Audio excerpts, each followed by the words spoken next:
Shalom Bapak Ibu yang diberkati Tuhan, senang saya bisa menjumpai Anda di channel ini. Mari kita akan kembali merenungkan firman Tuhan. Tema yang akan saya sampaikan adalah akar dari iri hati.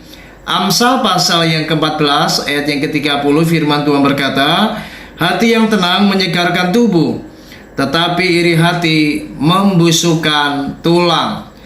Bapak Ibu yang saya kasihi, hidup memang penuh dengan apa yang namanya persaingan.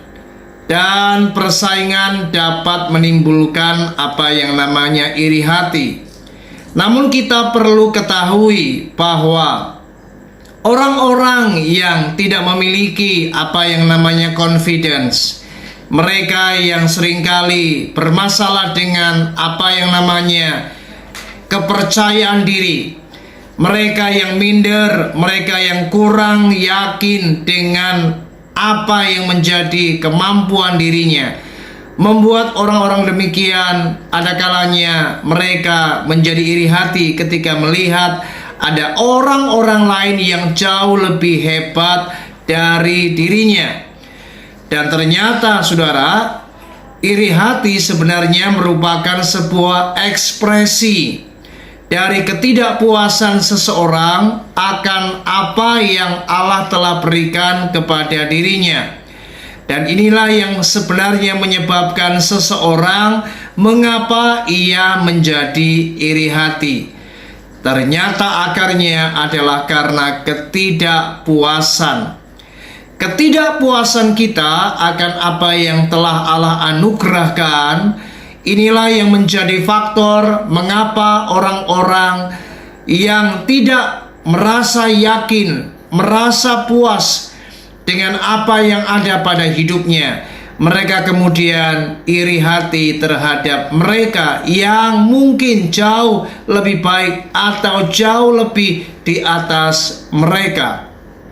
Sehingga orang-orang yang iri hati tanpa sadar, mereka telah tidak menghargai apa yang namanya anugerah Tuhan, dan iri hati telah membutakan mata mereka akan karya Allah, anugerah Allah yang telah Tuhan nyatakan dalam kehidupan kita.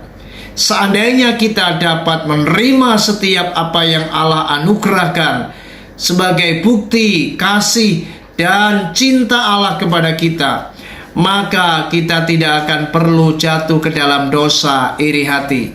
Anda akan belajar puas dengan apa yang ada. Kita tidak perlu merasa iri hati dengan apa yang dimiliki oleh orang lain, karena setiap orang memiliki kapasitas yang tidak sama. Setiap orang memiliki kemampuan yang berbeda. Setiap orang diberi apa yang namanya karunia oleh Tuhan masing-masing tidaklah sama.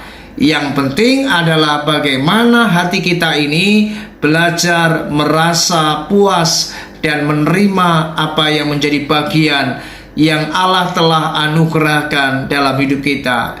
Ingat saudara, iri hati akarnya adalah karena Anda tidak pernah merasa puas.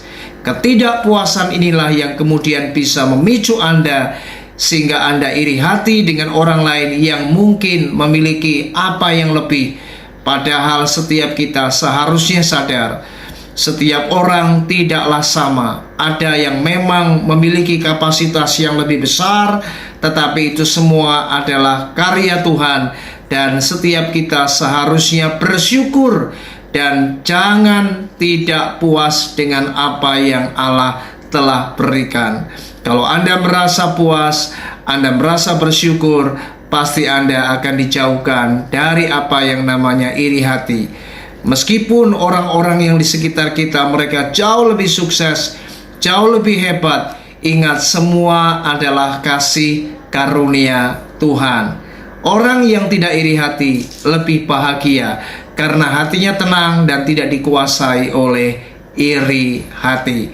Kiranya renungan ini menyadarkan kita, belajarlah puas, belajarlah menerima, belajarlah bersyukur atas apa yang Tuhan telah karuniakan dalam kehidupan kita. Tuhan Yesus memberkati kita semua. Shalom.